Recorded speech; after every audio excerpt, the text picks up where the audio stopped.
আছে? কেন নাই? আমি একটা উদাহরণ দেই। 2024 সালে 7ই জানুয়ারি রংপুর 3 আসনে দুইজন দাঁড়াইছে, একজন হলো জিএম কাদের আর একজন হলো আনোয়ারা ইসলাম রানী আপা হিজড়ে। ভোট চলছে যখন ভোট কাস্ট হবে তখন জিএম কাদের শেখ হাসিনাকে বলল, আপা আমি তো হারিয়ে যাবো নাকি? কে কোন হিজড়ে রানী তার সাথে হারিয়ে যাচ্ছে। কিভাবে হারলে? হারতেছ ডিসি সাহেব ভোট গুনতেছে, রিটার্নিং অফিসার ভোট গুনতেছে। তখন এই শেখ হাসিনা আবার রংপুরের জেলা প্রশাসককে বললেন, তুমি এত ভোট কোনো কে? হ্যাঁ, হিজড়ের দাও 21,000 আর ওই জিএম কাদের দাও 81,000, ভোট গুনতে থাক। কি বুঝলেন? এই কারণে আজকে 17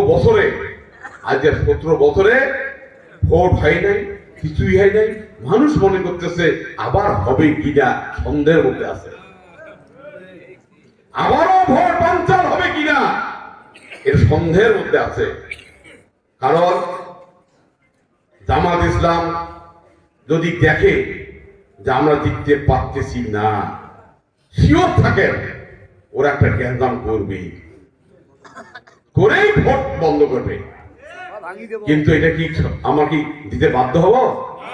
আজকে এমপিওভুক্ত শিক্ষকের বেতন সরকার দিতে পারতেছে না, 2 দিন পর সেনাবাহিনী বেতন দিতে পারবে না, 2 দিন পর সরকারি চাকরিজীবীর বেতন হবে না, দেশ ব্যর্থ পরিণত হবে।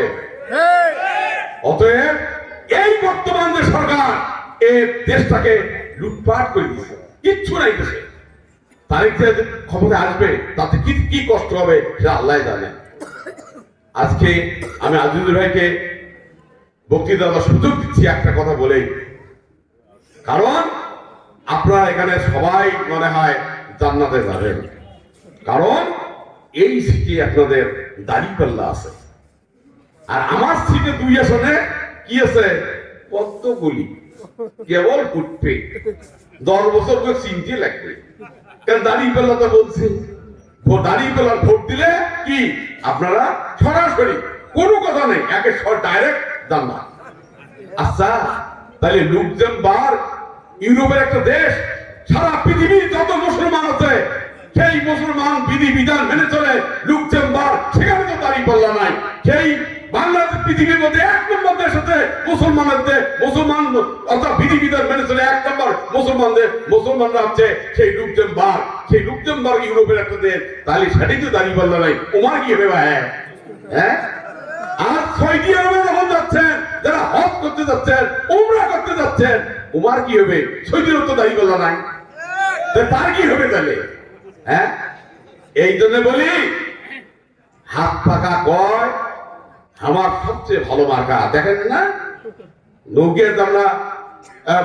নৌকের দ্বারা মার্কা ভোট দেয়, তবে কি নৌকে বানা জানে? হ্যাঁ, তারপর বলে আমরা বলে ধানের গাছ চিনি না। হ্যাঁ, অনেক এই কথা বলে। আমি বলতে চাই হাত পাকা এখন আর কারো বাড়ি নাই, আছে ফ্যান চলতেছে।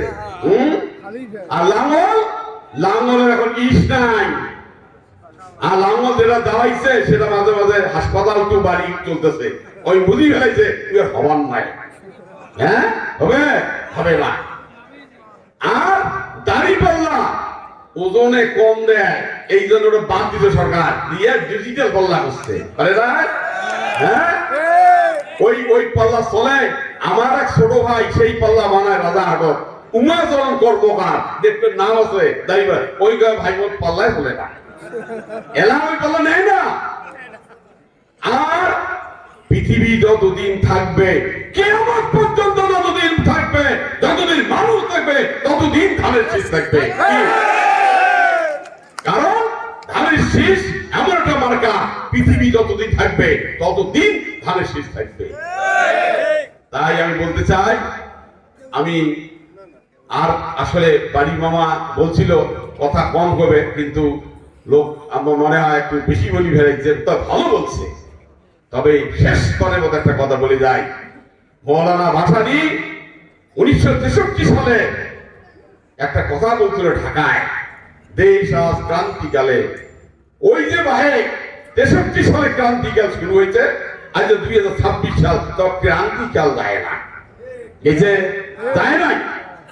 এই ক্রান্তিকাল থেকে উদ্ধার করতে চান একমাত্র তারেক জিয়া ছাড়া আর কোন নেতা, আর কোন নেতা দিয়ে সম্ভব হবে না। অতএব ওই ক্রান্তিকালকে দূর করতেই হবে। তাই আমি প্রথমে যেটা বলছি, আমি যেহেতু পত্রিকায় লেগেই ফেলাইছি যে কুড়িগ্রাম 4 আসন সবচেয়ে উর্বর আসন, আমি রুহুল কবিরের বিষয়ে পরশুদিন আমাকে লিঙ্ক করেছিল। আমি বলছি কি খবর তোমার? আমি ভাই সবাই ভালো আছে, কুড়িগ্রাম 4 অনেক ভালো আছে। আমি আজকে কুড়িগ্রাম এই চিলম্যান নেতৃবৃন্দকে উদ্দেশ্যে বলতে চাই, যদি আপনারা নেতৃত্ব যদি টিকাইতে চান তাহিদুর রহমানকে জেতাইতেই হবে, তাহলে এই কমিটি থাকবে না, চিলমারি কমিটি থাকবে না, ছাত্রদল বলেন, যুবদল বলেন, মুন্দর বলেন, কোনো কমিটি থাকবে না। আপনারা মনে করবেন না যে তারেক রহমান প্রধানমন্ত্রী হবে আর আজিজুর রহমান এমপি হবে না, আর আপনারা নেতৃত্ব দেবেন, অসম্ভব ব্যাপার, বলে গেলাম এই কমিটি থাকবে না। আজকে আপনারা রাস্তা দিয়ে হাঁটেন নেতারা, আর পুলিশ আপনাদের সালাম দেয়, থানা যান, পুলিশ আপনাদের চেয়ার দেয়, আপনারা মনে করছেন ক্ষমতা আসছি। যখন ক্ষমতাটা থাকবে না তখন দেখবেন কনস্টেবলকে আপনাকে স্যার বলতে হবে।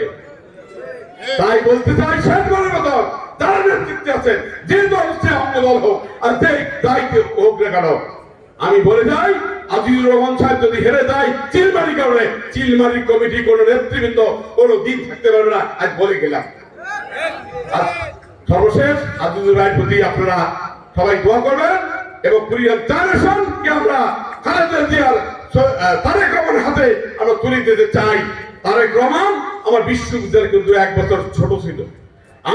আমি যে ডিপার্টমেন্ট করতাম পরিসংখ্যান ডিভিশনটা 4 তলা, সে কত 9 ছাত্র, সে ছিল নিচতলা, একবার প্রথম তলায়। আমাদের সাথে দেখাই তো, আমরা যখন ঢাকা বিশ্ববিদ্যালয়ে পড়েছি তখন খালেদা জিয়া চেয়ারপারসন ছিল না, ছাত্র দলের নেতারাই তাকে চেয়ারপারসন হিসেবে এই বাংলাদেশের বিএনপিতে স্থান দিয়েছিল এবং তাকে ডেকে এনে বিএনপির রাজনীতি করিয়েছিল। তিনি রাজনীতি করতেই চান নাই, বলেছেন গৃহিণী। আমি রাজনীতি বুঝি না। সেই ছাত্র দলের নেতারা 1991 সালে যদি আমরা সারা বাংলাদেশে আমরা খালেদা জিয়াকে যদি প্রধানমন্ত্রী করতে পারি, আপনারা কেন করতে পারবেন না?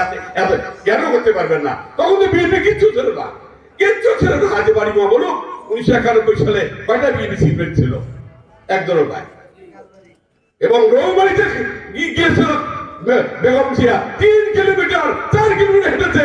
ওখানে একটা কি বলবো, একটা রেস্ট হাউস ছিল, সেটাও সরকার থেকে দেওয়া হয় নাই। সেই নেত্রী আজকে রৌমারি দাবে চিলবে আজকে মারা গিয়েছে। আপনারা জানেন, আমি পরিসংখ্যান ছাত্রী বলতে পারি পৃথিবীর কোনো গরম সৃষ্টি নেই, পৃথিবীর মধ্যে এখন পর্যন্ত পরিসংখ্যান জন্মগ্রহণ করে নাই যে খালেদা জিয়ার জানাজা কত লোক হয়েছে। বলতে পারবে কেউ বলতে পারবে না। তাই সর্বশেষ আজিজুর ভাইয়ের প্রতি আমাদের সকলে আপনার আজ থেকে নেমে যান। 1,14,000 ভোট এই চিলমারিতে আছে। ইনশাল্লাহ আপনারা যদি মানুষ আমাদের ভোট দেওয়ার প্রস্তুত আছে, আমরা দয়া করে একটু গেলেই আমরা ভোট পাবো। এই আশা ব্যক্ত করে আজকে সবাইকে সবার সুস্বাস্থ্য কামনা করছি বলে আমি শেষ করি। সবাইকে ধন্যবাদ।